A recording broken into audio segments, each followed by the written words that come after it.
Hello, good morning, everybody. This is the first lesson that we are going to have during this period of quarantine, and I hope you are healthy and safe. So let's talk today about fungi, protoctist, and Moreira kingdoms. We have seen already the Monera Kingdom, Protoctis Kingdom, and we have to finish just fungi. So today I'm going to explain the ecological and economical importance of fungi that you can find in your book at page number 156 and also 157.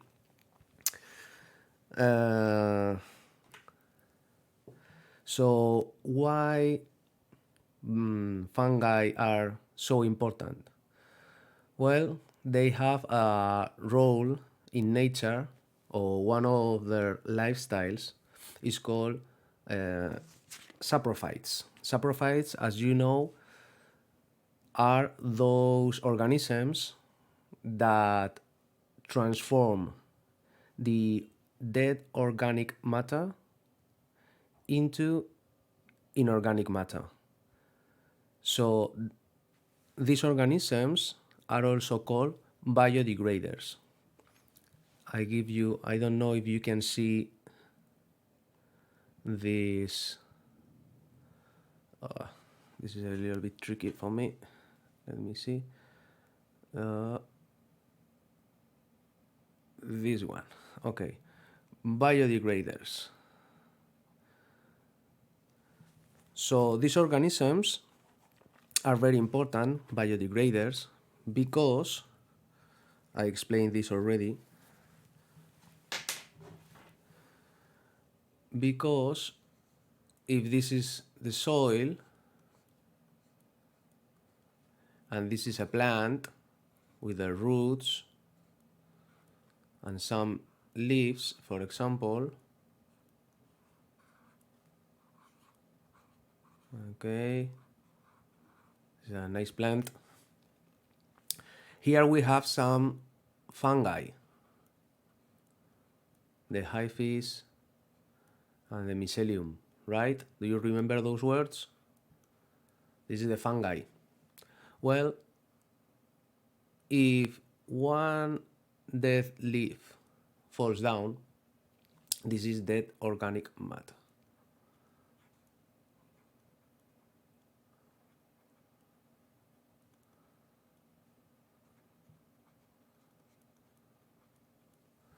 Right? So these fungi, they transform this dead organic matter into inorganic matter.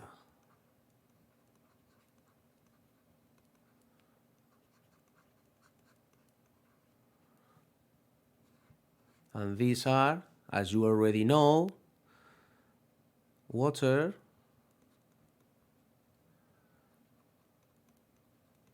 mineral salts,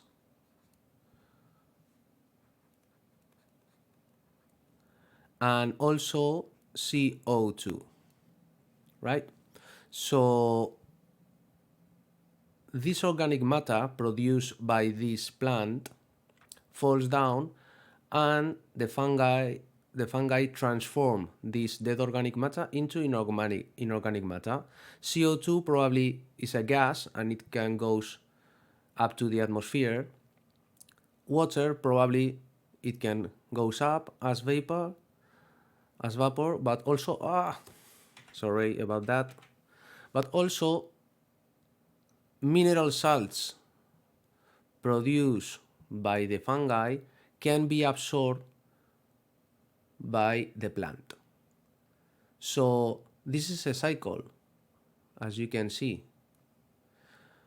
The plant can take the water, mineral salts, and CO2 and transform the inorganic matter thanks to the sunlight by a process called photosynthesis. the plant can transform inorganic matter into organic matter, lipids, carbohydrates, proteins, and so on. When this organic matter dies, then fall down, and the fungi can recycle this organic matter and make the soil fertile again. Imagine for a while that you have a field of wheat. I give you this example before. And we take the plants every year, right? We crop the field, we take all the wheat, and we don't leave organic matter on the soil. So every year, the plants are going to take the inorganic matter, and it's going to be poorer. The soil is going to be poorer year by year. So that's the reason why we need to put some fertilizers to improve the quality of the soil. Okay, so this role of recycling organic matter is done by biodegraders, bacteria and fungi. Good. Next, another lifestyle is a symbiotic relation between fungi and also algae. This is called a lichen. Lichen is, let me see if I can.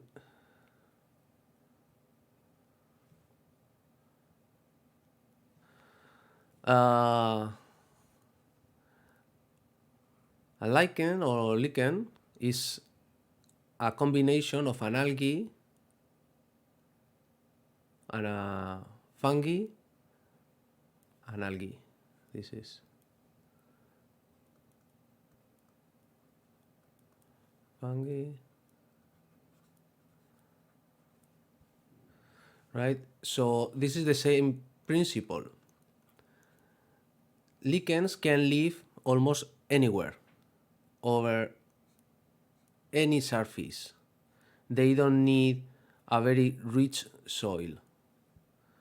They can live on top of the trees, on top of rocks, because fungi can transform the organic matter produced by the algae into inorganic matter.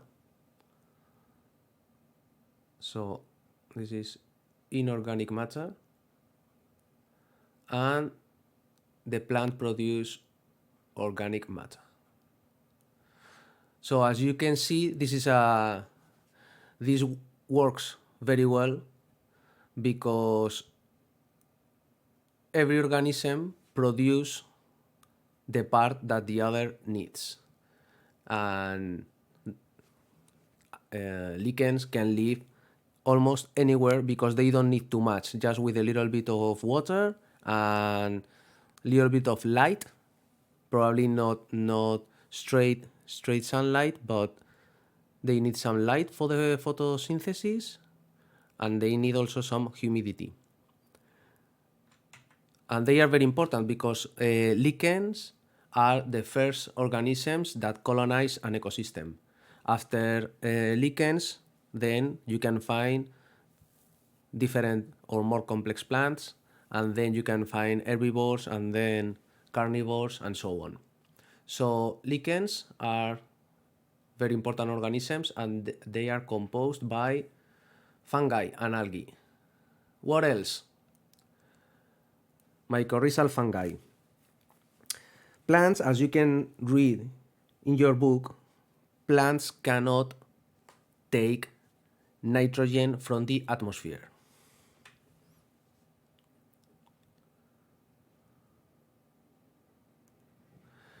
They cannot take nitrogen. So this is our plant. Okay. This is our plant. Nitrogen, as you know, is the most abundant gas in the atmosphere. And it's very important because proteins, organic matter like proteins, are made by nitrogen. Right? So, how can plants take this nitrogen? Well, they need they need some help from some organisms like fungi, okay, fungi or bacteria that they can take the atmospheric nitrogen and fix it to the soil. So plant cannot take the nitrogen straightforward, but it can be helped by these organisms to take it. These fungi that have a symbiotic relationship with plants are called mycorrhizal fungi, and they are also very important. Here I give you a video about this, and maybe you can take a look and understand a little bit better how mycorrhizal fungi works or live. What else? Then, obviously, fungi are very important because they are food. Mushrooms, like champignon and other mushrooms, boletus, and so on, we use it to eat. Not also humans, but also animals, right? So they are very nutritious food, very good, and they are important because of that. Also, some antibiotics are made from fungi. Penicillium is a kind of fungus that produce penicillina, right? Which is an antibiotic that is very important. The first antibiotic produced. So this is a very important role to kill bacteria. They are used to kill bacteria. Coronavirus cannot be killed by antibiotics because a virus is very different from a bacteria. So for those illnesses caused by bacteria, we can use antibiotics. Alexander Fleming was the first one who who realized that these fungi had this property to kill bacteria, and that was a very important discovery. What else? These are like good things for the environment and also for us, for human beings. But not all fungi are so good. They can produce diseases. As you remember, one lifestyle of fungi is that they are parasites, and those parasites can produce diseases in plants but also in human beings. One example, allergies. Some people are very sensitive to the spores produced by some fungi, and they produce allergies. Also, you know that we can eat some mushrooms, but other mushrooms are poisoning. They are poisonous. For example, you can see Amanita phalloides in your book, page number 157, that is very toxic and you cannot eat it. Also, you can find fungal infections. Fungal infections that produce skin infections in our feet, especially if we go to the swimming pool and we don't use sandals. You can get an infection from a fungus infection. So these are the most important problems, and that's all. Here I give you or let you a link to a video in YouTube about mushrooms. The not always or very unknown world of fungi. You can see it in this video. I hope you like it. And to finish this, I'm going to ask you for one activity. Activity page number 100.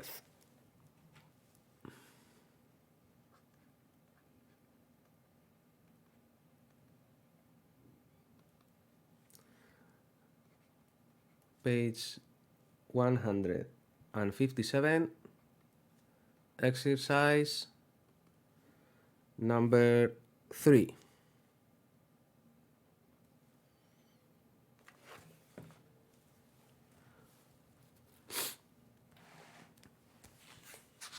And also page number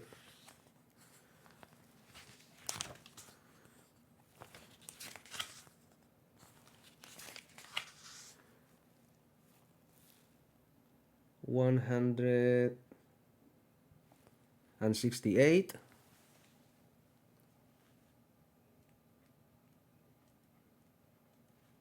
exercise number 8. No, sorry, number 3 also, which is a table to complete and to summary this unit. And that's all for now.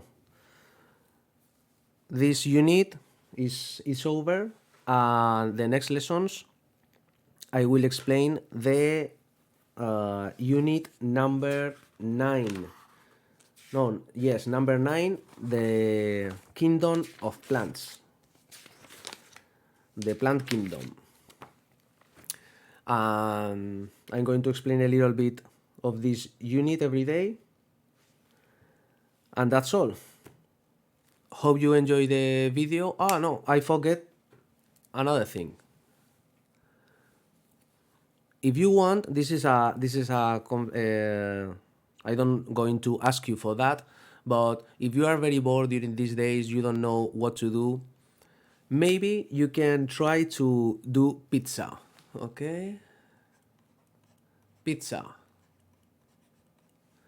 Because pizza, to make the dough,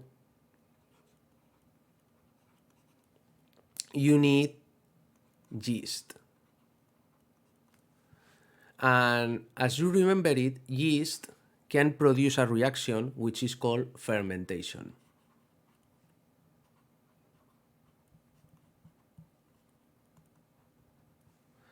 So these days you can try to practice and do a pizza dough,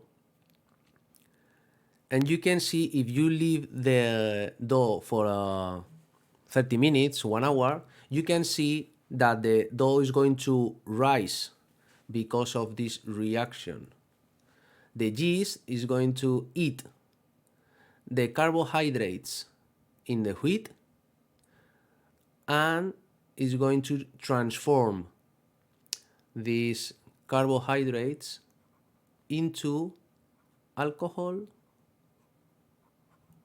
plus CO2. There's no problem with the alcohol because it's a little amount, and when you cook the pizza, this alcohol disappears, but evaporates.